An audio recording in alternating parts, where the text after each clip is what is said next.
İnnemel mu'minûne ihvetun fe aslihû beyne ahavaykum.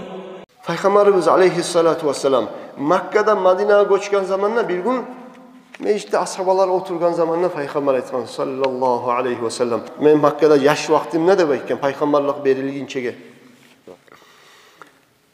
Bir taş böreği demekken Makka'da. Her yezik. Şu taşını kırıyla o yakka da bu yakka da ötegen zamanla şu taş mağa aytedi dey. Esselamu aleyke ya Resulallah.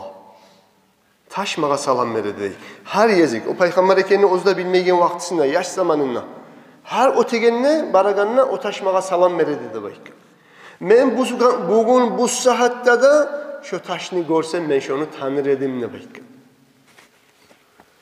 Kaçan ise cahil zamanına salam vergen taşını Peygamber Halide unutmagan, Madine'de göçkende de unutmagan, bugün görsem şu taşını ben tanır edim de aytman. Şu taşını tanıgan zamanla kardeşler, biz Resulullah'ın da süysek, Resulullah'ın sünnetinde yürütsek, Peygamber aleyhissalatu vesselam'a çok salavatlar da salsak, bizim unutan mı Peygamber? Taşını unutmayan Peygamber bizim unutan mı?